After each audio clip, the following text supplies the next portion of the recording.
زاہدہ حنا ہمارے عصر کی توانا آواز اور روشن چہرہ ہیں۔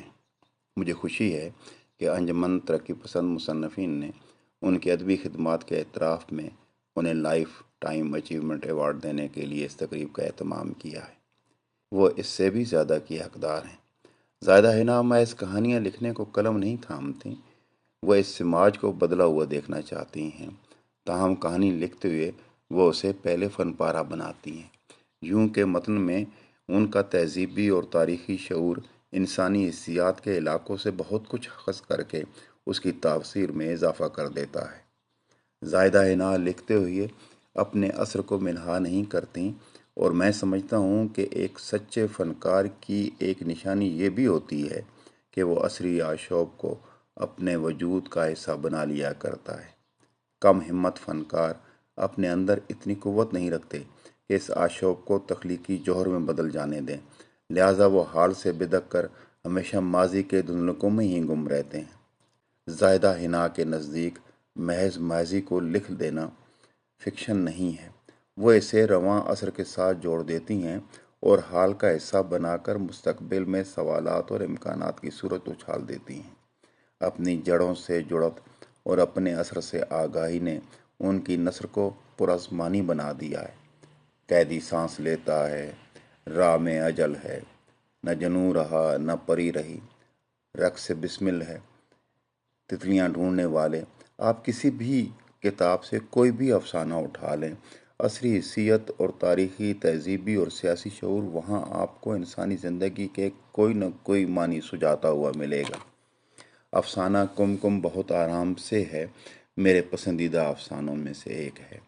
اس میں ایک لڑکی کو ہندوستان سے وہ نکالتی ہیں اور افغانستان کے جنگ زدہ علاقوں میں لے جاتی ہیں۔ اس کہانی میں ٹیگور کا کابلی والا بھی ہے اور آج کا تباہ حال کابل بھی۔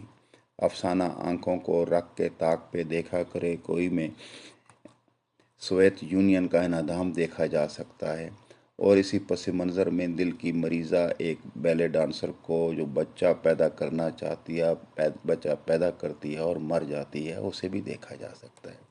افسانہ پانیوں پر بہتی پناہ ہمارے کٹے ہوئے اس بازو کی کہانی ہے جو اب بنگلہ دیش ہے۔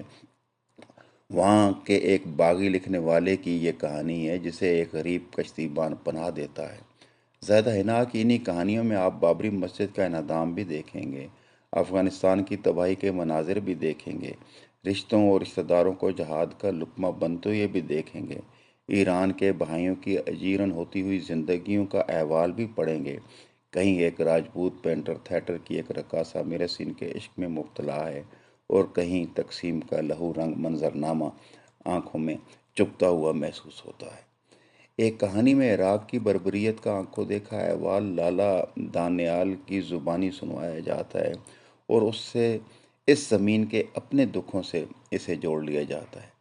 زائدہ کی کہانیوں میں تقسیم سے 9/11 تک کا زمانہ بول رہا ہے، اور وہ تاریخی شعور بھی جو ماقبل زمانوں اور مابعد زمانے کو ایک دھاگے میں پرو کر بامانی بنا دیتا ہے۔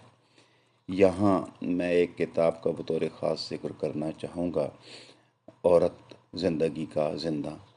جب 2004 میں مجھے آصف نے یہ کتاب بھیجی تھی، تب سے میں اسے اس موضوع پر اب تک چھپنے والی کتابوں میں بہت اہمیت دیتا رہا ہوں۔ میں سمجھتا ہوں کہ عورت کے مقدمے کو جس سلیقے سے اس کتاب میں پیش کیا گیا ہے، شاید ہی کسی اور کتاب میں ایسا ممکن ہو پایا ہو۔ اگرچہ یہ کتاب 10-12 سالوں میں لکھے گئے مضامین کا مجموعہ ہے جو ہمارے دوست آصف رقی کی فرمائش پر مرتب ہوا تھا، مگر ان میں ایک سلسلہ خیال کچھ یوں چلتا ہے کہ یہ اس موضوع پر منضبط کتاب ہو گئی ہے۔ اس کتاب کا 6 صفحات کا مقدمہ بطور خاص پڑھے جانے کے لائق ہے، جس پر عرش بری سے فرش زمیں کا عنوان جمایا گیا ہے۔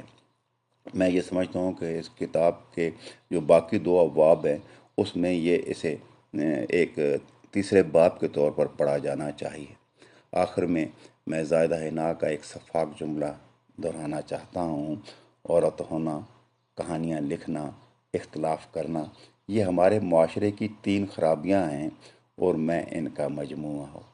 اس جملے کی صفاقی کو وہی سمجھ سکتا ہے جو عورت کی کھال میں بیٹھ کر قلم تھامے اور سماج میں اپنی بدماشی اور تسلط قائم رکھے ہوئے طبقات کے خلاف لکھے۔ زاہدہ نے ایسا اختلاف جہاں اپنی کہانیوں میں کیا ہے وہیں اپنے کالموں میں بھی کیا ہے، اور ہمیں اعتراف پر مجبور بھی کیا ہے کہ جسے زاہدہ عینہ نے 3 خرابیاں کہا ہے وہی مجموعہ ہو کر ان کی ایسی خوبی ہو گئی ہیں جو انہیں ممتاز اور منفرد بناتی ہے اور لائق تکریم بھی۔ بہت شکریہ۔